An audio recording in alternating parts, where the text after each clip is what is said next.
Thank you so much for joining me. Good to have you here.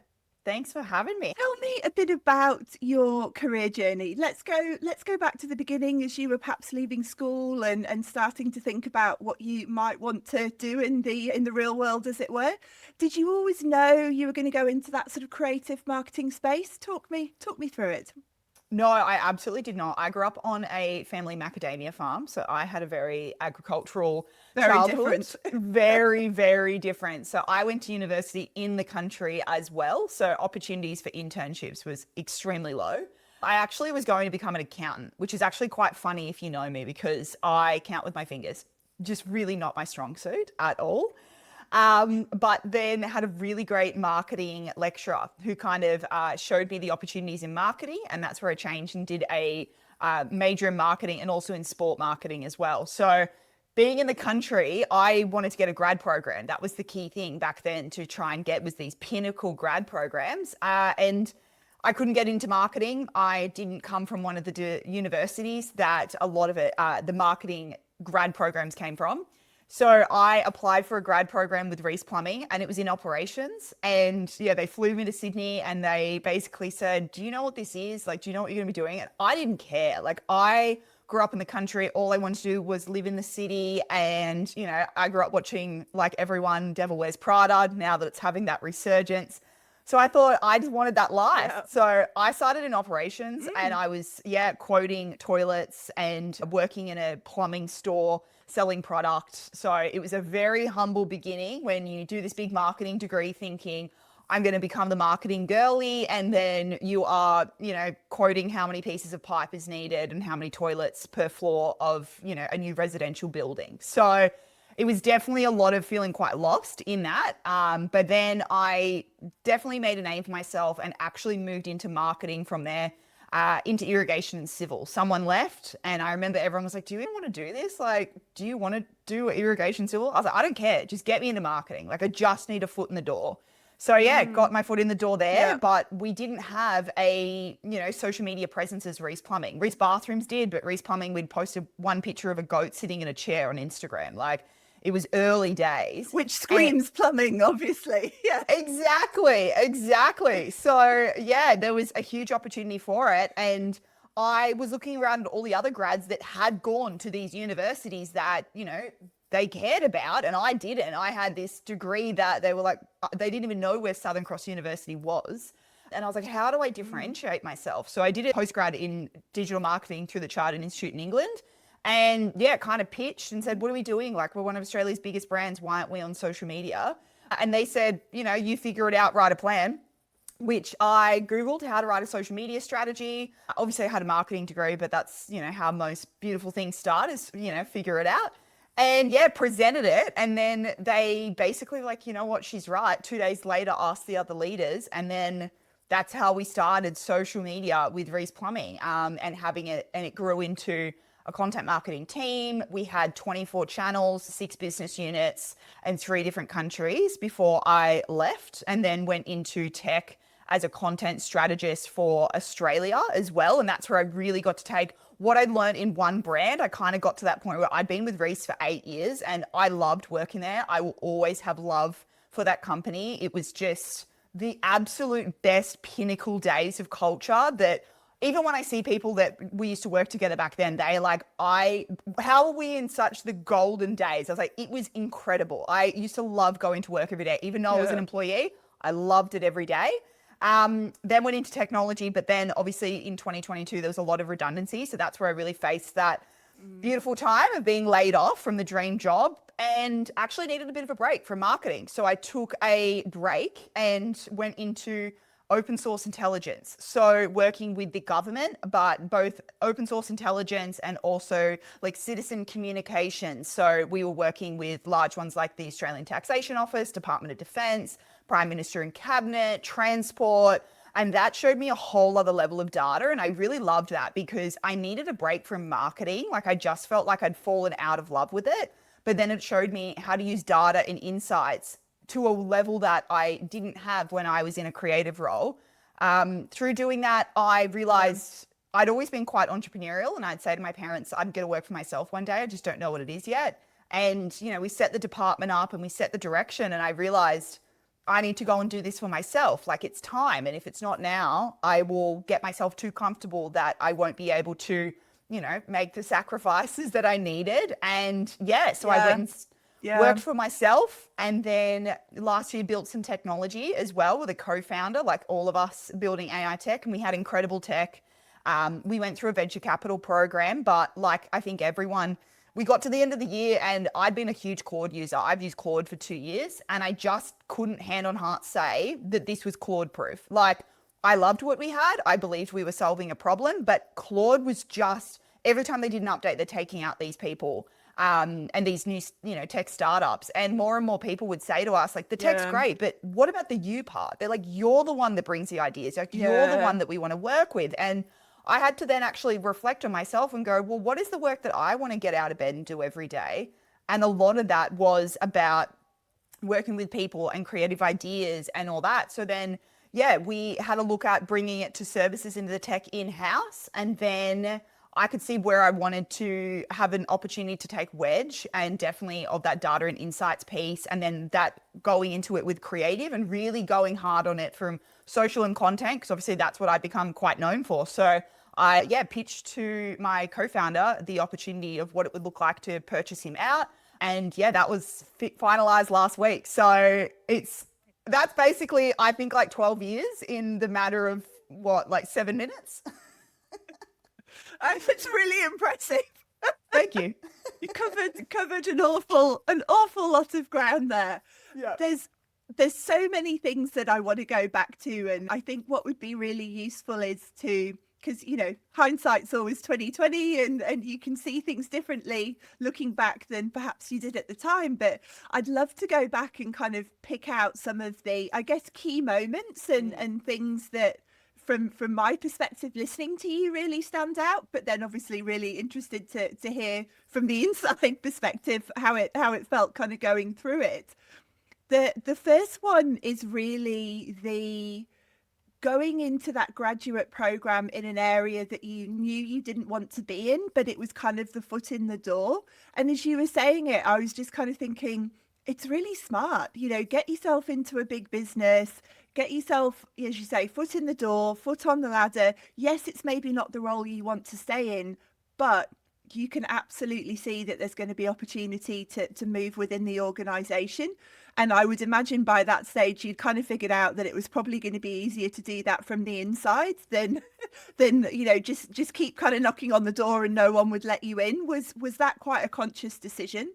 Absolutely. A key part of it is I actually read an article in Cosmopolitan magazine, like physical, and I think it was even an advertisement for the army, but it basically said, find the job that you want when no one else is looking. And I thought of that with the Reece grad program. I thought, I bet you there's not that many people that are kind of, wanting to go into plumbing and go into marketing and seeing that view. So for me, growing up on the country, you learn grit. Like, I think a lot of people right now is talking about how grit is more important than, intelligence, because, grit is what's going to keep you going every night and through every failure. And no one feels that more than farmers. You can have the best year and then the next year you lose your crop, you have a flood, you have a storm. Brutal. It's brutal. It's the most brutal thing. Yeah. So, my parents very much taught me that, like, you don't get everything handed to you and you have to do the grunt work. So for me, it was just a no-brainer. Yeah. I just thought, exactly as you said, I thought it's easier to make a name for myself in a business than trying to do it from the outside. So I just wanted to get what's going to get me to the city from the country, what's going to get me in, and then how can I make a name? So a key thing that I did was, we kind of didn't have a good project management system when I was in commercial estimating inside the business. And I set up this new system, and that made a name for me of, this grad that we've got, she's doing this thing. And then every time that we would do these events, I would meet the senior leaders. So when it came to me going, I want to move to marketing, the right people knew who I was. And that's where I think that there's such a, there's such a piece right now, especially through social media, that if you don't start in your dream career, that it's a failure. It's like, well, no, most people you listen to, they don't start where they want to end up. They just have to get their foot in the door. Almost no one. Yeah. Yeah, absolutely. And I love that. As you were saying it, I'm thinking that well-known careers Bible, Cosmopolitan. Yeah. Yeah. But it's such a great piece of advice there of like go where no one's looking, because I think so much of, certainly in, LinkedIn and that kind of space, there's so much saturation in the market, and a lot of it is people using the same channels. It's a lot of people knocking on the same doors, Yeah. which is obviously going to be difficult. And also I think you see it particularly, I think, in marketing, where people are drawn to brands that they perhaps love as a consumer.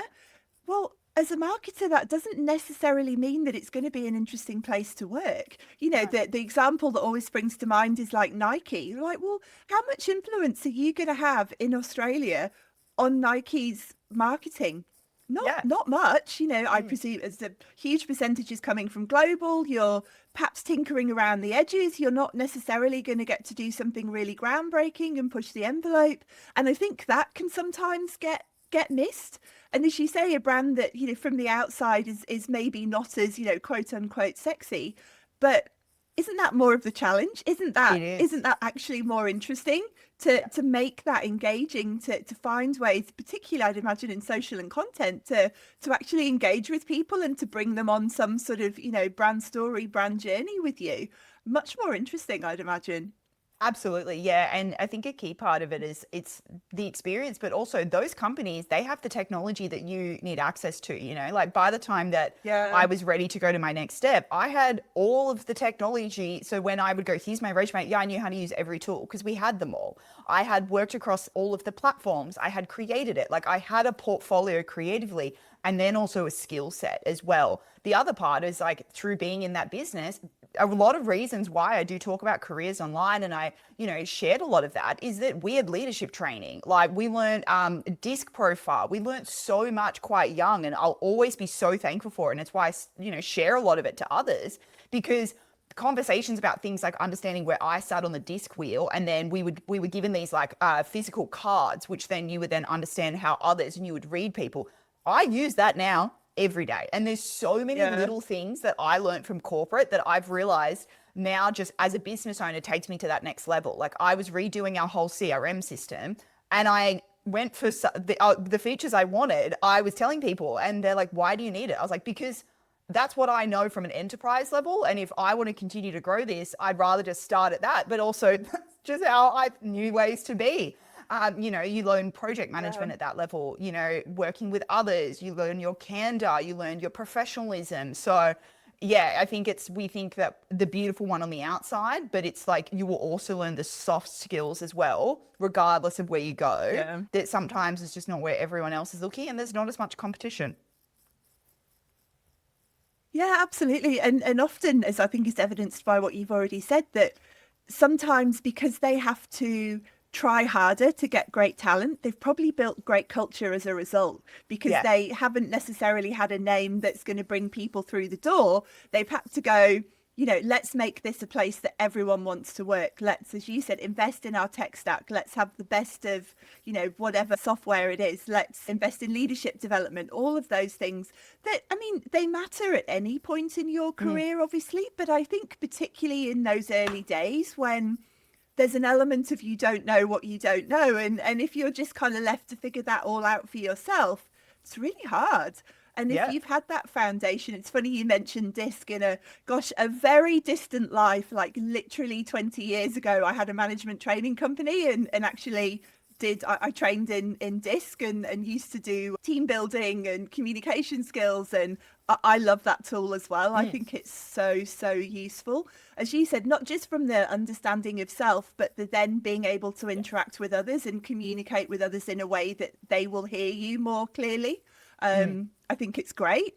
And yes, there are, of course, small businesses that will invest in that kind of stuff too, but probably not to the same level, just from a practicality or resources point of view.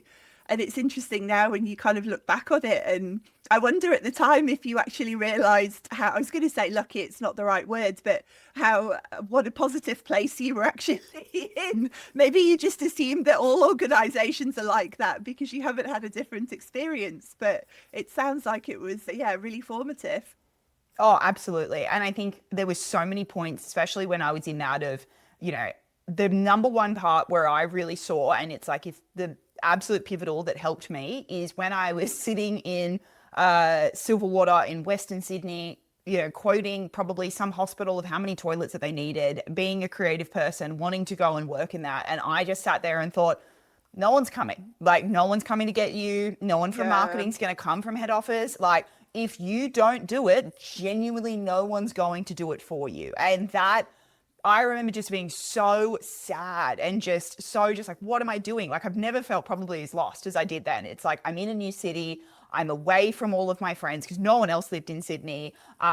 This is not the job that I thought it was, that I wanted. You know, I wanted the Devil Wears Prada job, you know, and I took this stepping stone and I was like, no one's coming. So so by having that, it was just such a key pivotal moment that then back then I just was able to then every single time, I think I kind of had this innate, like, just kind of peace in myself that I realize not everyone does, but as you said, it's like you don't know what you have. But I'm very good that as soon as I felt like I've outgrown something, my brain won't let me be stable. Like, it won't let me stay comfortable. I will get that like itchy feet. This is not it. And you know, it's something that I probably like grappled with my brain for a lot of my career, being just like, oh, can't I be happy? Like, when do I get to be happy? Like, when do I get to just like enjoy? And now it's like I work for myself, and you go through that roller coaster every day, like every week it happens. And you realize that that's actually like the biggest superpower if you can just not let yourself be comfortable. Because, you know, I had 10 role advancements in 10 years of corporate. And that was because my brain was like, nope, do not settle. Yeah. And there's the bit that I absolutely love there, and it's something I say often as well, of like, no one's coming to save you. And I think that sometimes it can sound a bit harsh perhaps, but actually I think the complete opposite is true. I actually think it's really liberating, because once you realize that, once you're like, it's on me, like there is no one coming to save me, the cavalry is not coming over the hill, it is down to me. I actually think that's quite freeing, because it just allows you to go, okay, well, I'm going to have to figure it out then. I'm just going to have to get on with it. And I actually think it helps you stop feeling stuck, because I think sometimes in feeling stuck, there's a bit of a waiting or a not knowing. But actually, there's massive clarity in knowing there's no one coming. You've just got to do it. No, and I say to people, if no one's coming to do it for you, no one's coming to stop you. Like, no one's coming to say, no, you can't do that. Exactly. Yeah, absolutely. And it's so cool as well to hear you say that you essentially kind of pitched your way into at that time, your dream job.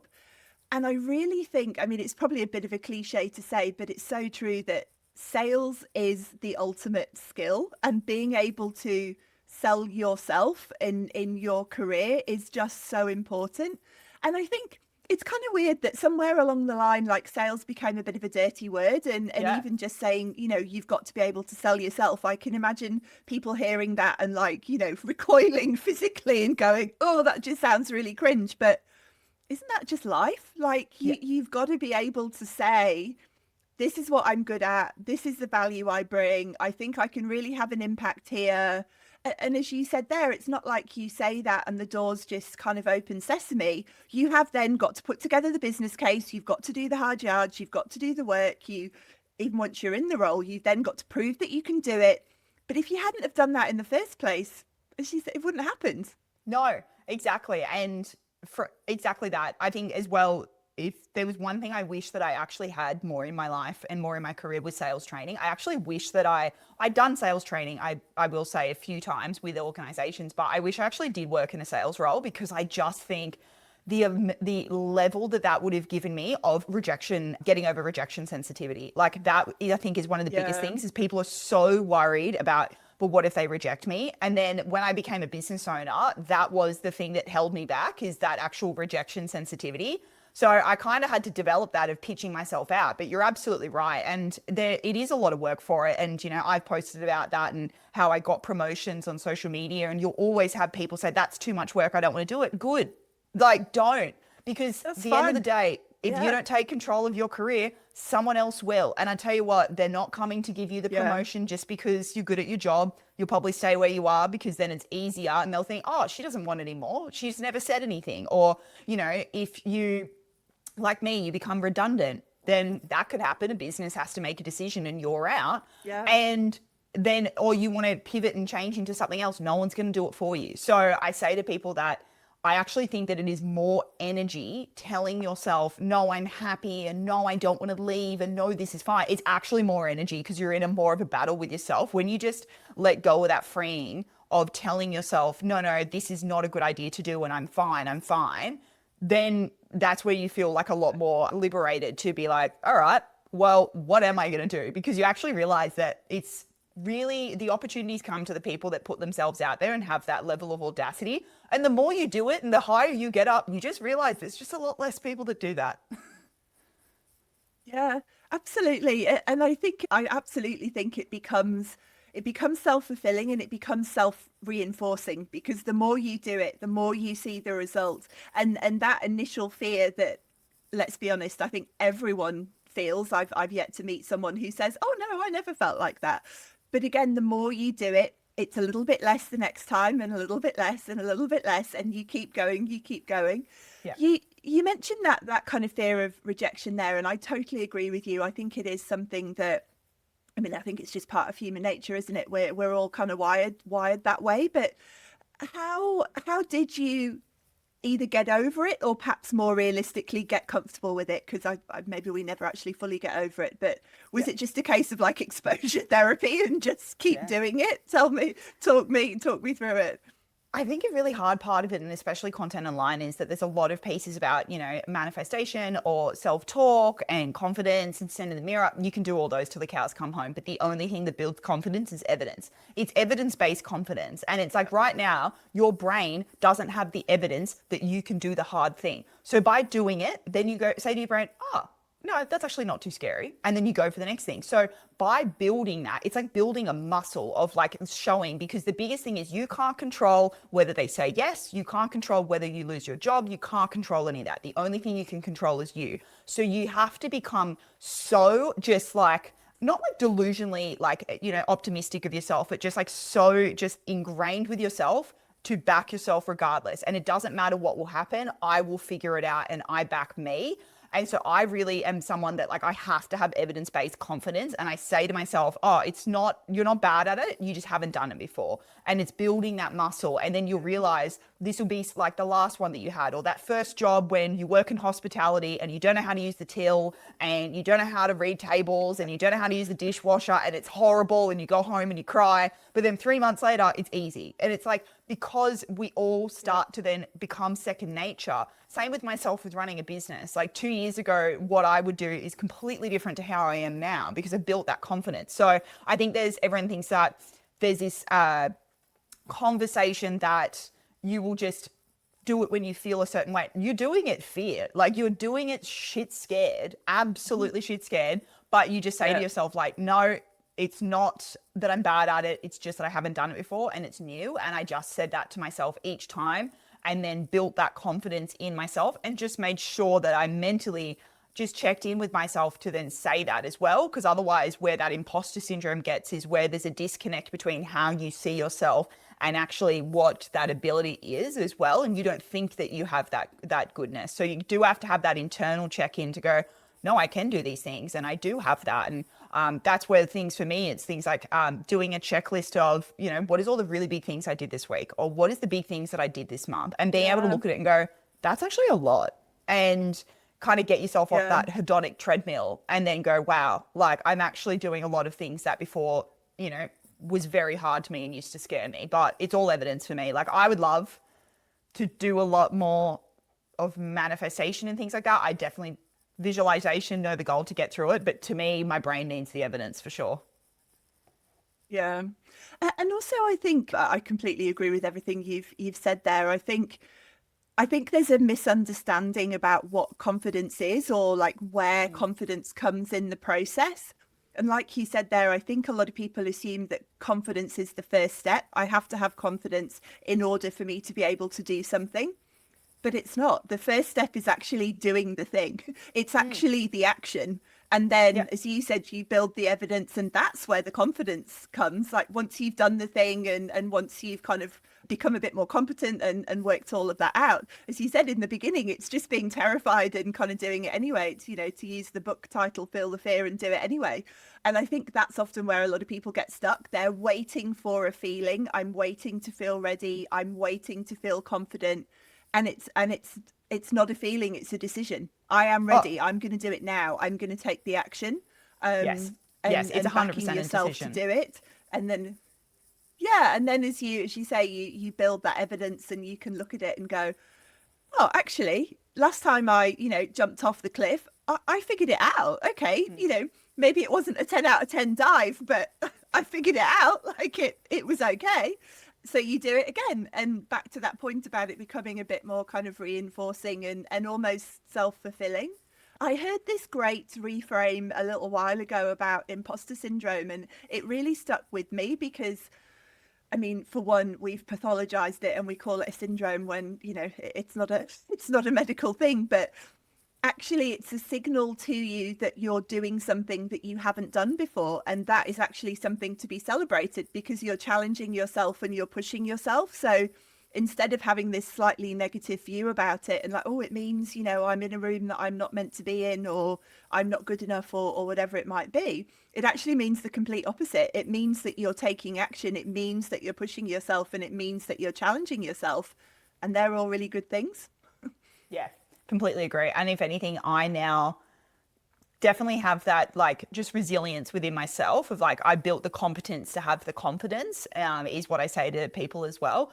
That, I definitely now will look at things and push myself to find more of those growth pieces as well. So like I'm someone as well that not only from a work perspective, but also like a skills, I always write out what is all the things that I want to learn this year and how can I just like be more interesting to be more interested to be more interesting as a person is what I would say. My favorite type of people are very interesting and very interested. And I do find that like by having a hobby or something that's not at work that is actually skills based building, it then actually kind of helps you build that resilience of like, oh, this is really hard. And then you can apply that to work. So like for me, I do boxing and I love boxing because it is a skill and you have to get better and better at it constantly. I also play golf and I just think that's really one that's going to just like push the boundaries with you of your competence. So by doing those things, I don't think I'm patient enough to learn golf. No, I think it's definitely building my patience as well. I think that's a really good point, actually, because it shows that you don't necessarily have to make that initial scary decision in your work life, that you can build some of that evidence in your outside of work life, in a hobby where perhaps the stakes aren't as high. If you mess up at golf, it doesn't really matter. Or if you, get the, what's the phrase I'm searching for? It's not sequence.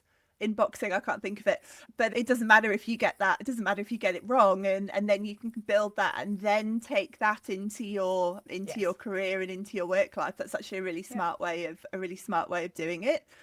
The other thing I really liked that you said there, and I think I liked it because it resonated with me because I think I'm wired that way a bit too, is that you said you make an effort to kind of reflect on whatever the period of time is, a week, a month, and say, these are all the things that I have done. Because I think often it's quite easy to default. I do it. I default to what I haven't done. I default to the stuff that didn't go as well. And it's quite easy to kind of overlook some of that, what might feel quite incremental at the time. But actually, when you look at it and go, oh, no, that's actually like a really big deal. Like I should be celebrating that. Like that was a good thing. Yeah. Oh, absolutely. And I think it's something that I have also just met a lot of women that have probably got about 10 years or so on me. And listening to them talk about the absolute pinnacle moments, and people always ask them, and what did it feel like to be in it? Like, that's amazing. You were doing these things. And they're like, mentally, I wasn't there. They were like, I was like, cool, next thing, cool, next thing. Like you don't see it. Yeah. And I try to definitely now force myself to see that a lot more, because I look back at what was a regular day back then. I'm like, they were the glory years. Like I miss being a marketing coordinator, and I miss having the team, and I miss figuring it out. And social was this new, fun, exciting thing. And it's just, I now really try to make sure that I'm a lot more present, and you will actually enjoy it a lot more. Like you'll get out of bed every day. And so many people say to me, they're like, how do you do it all? Like, do you ever just like switch off? I'm like, I love it. And because I definitely am a huge person of practicing being very like in the present moment, because I know that in 5 years' time, I'll look back how I look back now to 10 years ago and be like, oh, they were the glory days. And it's just like, otherwise you're on the hedonic treadmill and you'll get to a point where you'll realize a following size doesn't make you happy, or a numbers in the bank account don't make you happy, or those little things along the way that, as well as with, you know, making financial kind of goals that you hit and, you know, making more money, I also definitely as well make sure that I do fun things that I just think, wow, that is so cool. And next week I'm opening a keynote for RMIT Business School. And as someone who went to the second, I think it's like we're one of the second lowest ranked universities in Australia and could not get into those universities, even to be asked to go into those rooms now is just, Yeah, I super have cool. yeah. And I just have that moment. I just sit with then like the younger version of myself that just, I really like to think of having a conversation with that younger version, and they'd be like, what do you mean this is your life? Like, what do you mean we're doing those things? Yeah. And when you take those little moments to reflect, you'll actually just feel so much more happiness, regardless of that you are not at the peak of where you want to be. You'll have a lot more appreciation, especially if you're also just like in the absolute trenches of it, because you'll realize that when it's not going well is when you actually can then get more excited, thinking like, oh, these are the defining moments. Like, these are the times where it's really going to challenge me that I know I will grow. Yeah, and I think those are the things that ultimately feel more meaningful. Like as you Yes. say, you know, yes, obviously the practical elements, the financial goals, all of those things. I'm not suggesting that they're not important, but at the end of, you know, to get grandiose about it, at the end of our lives, are we going to lie on our deathbed and think about those things? Probably not. Like there's probably Yeah. other things, connections with other people, you know, love, all of that kind of thing that's going to feel far more important. And I think those moments where you actually have an opportunity to give back, and I love the way you phrased it of kind of picturing your younger self and actually giving advice to that person. And I think even as you were saying that, you know, I was picturing myself in the room, kind of hearing that as a young graduate.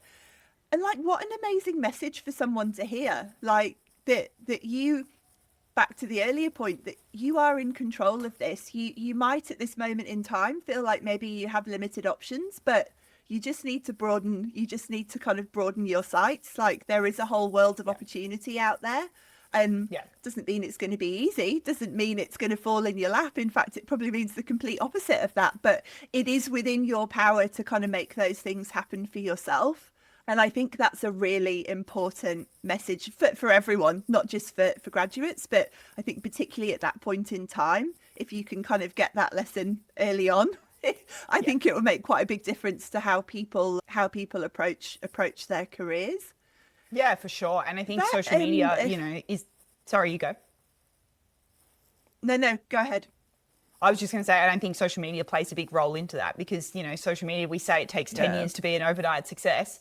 If you think about from an Instagram perspective, it's been, you know, and it's probably its height is the last 10 years. So we're seeing people that we didn't see the what got them there. We're seeing these people that we're just seeing the absolute Yeah. spike when everyone gets up and on it. And it's like, well, no, you saw them get hit down 9 times before you saw the 10th kind of opportunity as well. And I think that I wish that was something that I gave myself more grace for, because there was a lot of times there where I genuinely was like, oh my God, I'm wasting so much time. Like, I think I spent 2.5 years in operations at the beginning, and I thought that was the biggest time waster. And that was like a blimp. Like, I could probably do that again now and like still have an opportunity. And I think we think that our career is, you know, we have to have it all perfect in the first 10 years. Your career is very long. You're going to be working for a very long time. Like, you can have 8 different careers. Yeah. And also I think there's no such thing as perfect. You know, No. the idea of, you know, what perhaps would have been true maybe certainly 20 years ago, of perhaps a more linear progression that was more common, shall we say. I just don't see that anymore. I just don't see that No. is the path that most people the path that most people walk.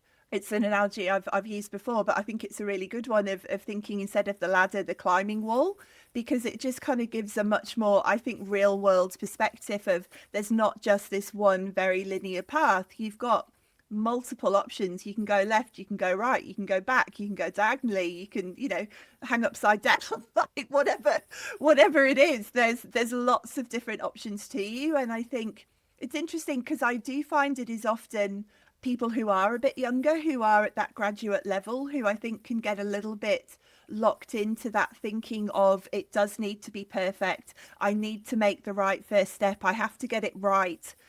And all of that I think can be a little bit overwhelming, and actually probably closes you down to opportunities when actually you want to be doing the opposite. You want to be opening yourself up to opportunities because, as you said, that first step might not look how you think it's going to look, but it might actually be the best first step you can take at that point in time, and the first step that sets you on a path which will ultimately get you to where you want to go. But it might just not look like that in the beginning. No, and also, like, if it was perfect, it'd be a pretty boring story, like the hero's journey. Yeah, exactly.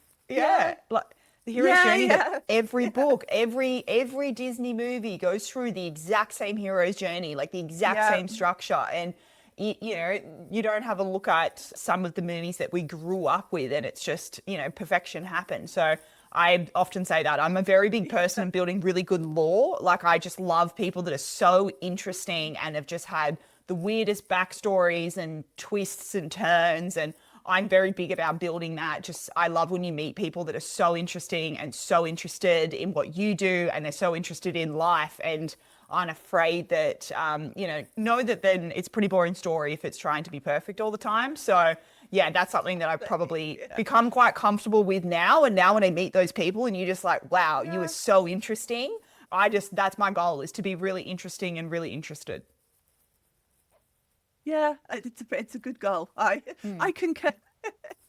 But the other thing I wanted to ask you about, Kim, is obviously AI is kind of everywhere and it's on everyone's lips, and I think particularly for marketers. And it's interesting. I think it seems to sort of fall into two camps. There's a lot of doom and gloom, and the robots are coming for us and it's all over.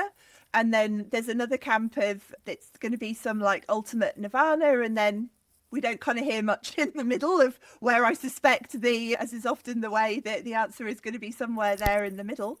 How do you see it all, and having developed and woven that into your new business as well? Yeah, just really interested in your perspective on what's happening at the moment.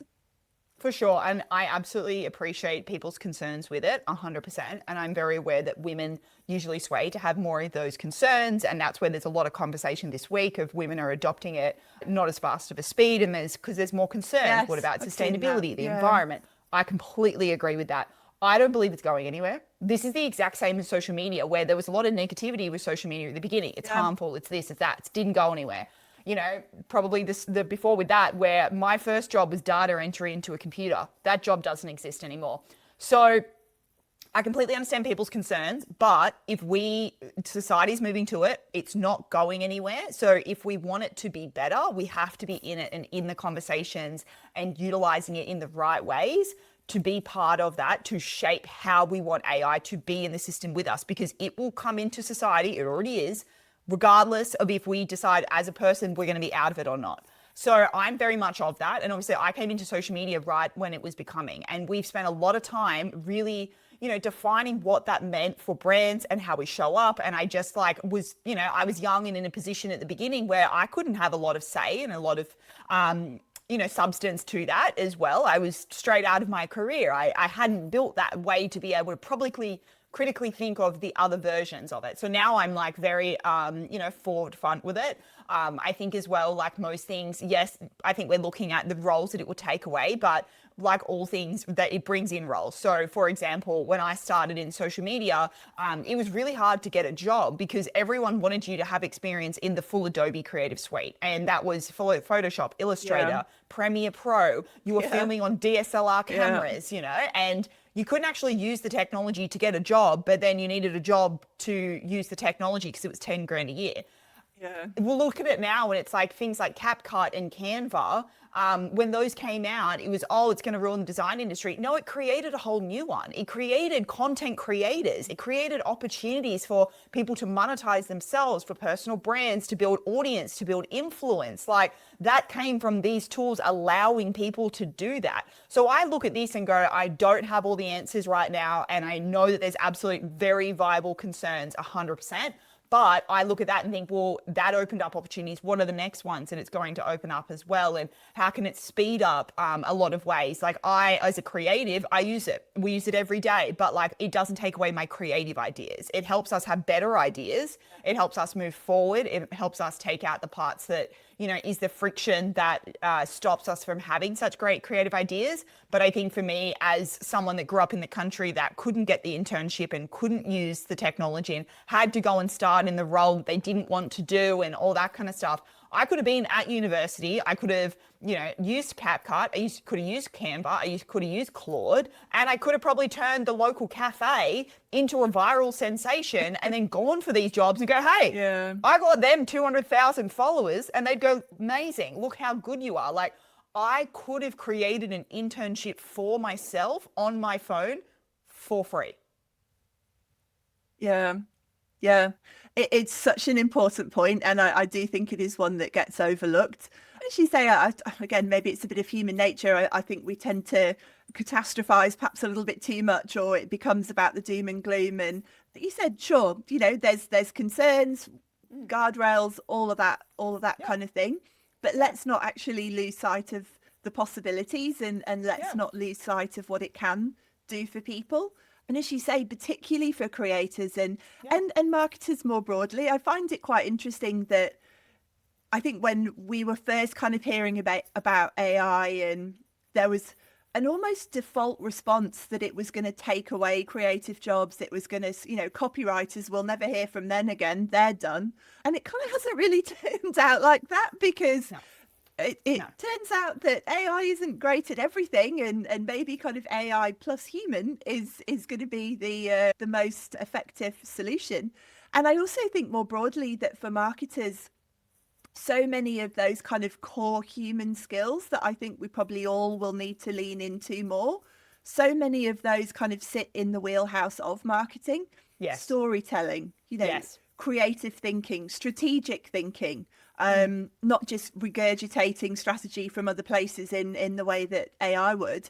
And so I understand that sort of initial kind of fearful response, but I think there's so much there, and that if people are perhaps a little bit more, I was going to say open-minded, I don't know if that's the right word, but certainly if they lean into it and use it more and just figure it out for themselves, and actually figure out what it can do for them. And I love your example there of, again, kind of, you know, younger you sitting there with all these tools, and you're like, I could have created an internship for myself. Like, what Yeah. an amazing thing to be able to do. Like, what an opportunity that is. Yeah, and I think something that I love, that, you know, there's a lot of negativity to social media, but one of the most important things we have as society right now is independent journalism. We have independent media, we have independent voices, Yeah. and that's shaped so much of society. A lot of politics, without getting into it, was shaped by what the media controlled. And now we have that opportunity for Yeah. more broader. That came from those tools, that came from that outlet, that came from that accessibility to that, for more people to have that. And that's where I love to work with that. And I'm very passionate about that. And we have a lot of clients that we can go, wow, we've actually made a really big impact by working with these people and getting this in front of the right people as well. So that's something that I think I'm very passionate about as well. And then you're absolutely right with, in terms of like these tools opening up. Like I still spent a very good amount rebranding our business. Could I do it in Canva? Yes. Did I still pay someone to do it? Absolutely. Because all those people that say, oh, I got rid of my social media manager and they did 200 posts in 8 minutes. I'm like, yeah, I know, we can tell. Like, we know. Yeah. We know. You all look the same. Those posts do. Yeah, Yeah. anyone that does the like, oh, I just scheduled all my posts and AI made them all. Show me one that went viral and show me one that drove business outcomes. And Yeah. it cannot be about teaching Yeah. someone Claude about how to use Claude. I've never had anyone actually tell me any of those that it's worked for. So I think as well, the AI slop is just an amplification is probably how, as a society, there was so much demand to be everywhere. We actually went quite tactical that I think that now if we can actually do more Yeah. of that with a lot less friction, that means creativity will come back into it. Because if everyone sounds a bit sloppy, it's actually not harder to stand out Yeah. creatively. And that's the fun part. Yeah. Yeah, absolutely. Yeah, totally agree. Final question, Kim. That's gone very quickly. We're already at the final question. Could talk to you for hours. And that is, what do you know now that you wish you knew then? Closed mouths don't get fed. It's something that I've spoken a lot about this year and a few times. And, as I said to you as well, in terms of, I definitely went through those periods where I thought, and I had to have that realization of no one's coming to do it for me, that if you sit back and you wait for it to happen for you, it's not going to, whether or not that is going for the role or going for the money or going for the opportunity, like all these things. And what I do now, speaking to you on this, we met on that panel, or I'm speaking next week, that all came because I put a voice out there. And yeah, I just Yeah. wish that I've only really kind of talked publicly and, posted online and done keynotes for the last 2.5 years, realistically. And I wish that Yeah. was actually almost all somewhat earlier as well, that I had that confidence as well, because I think how much of an impact I could have had probably when I was a lot more alongside people. Like, I'm 33 now and I'm in the industry 12 years. Could I have had that more with the first time I got into management and, been able to have that alongside others? So yeah, that's definitely something that closed mouths don't get fed. Great advice. I love it. Thank you so much, Kim. Really appreciate you taking the time to chat and share your super interesting journey and everything that you've learned so far. And I look forward to seeing what happens with Wedge, and I'm sure many, many great things, and look forward to following along. Thank you. Much appreciate it.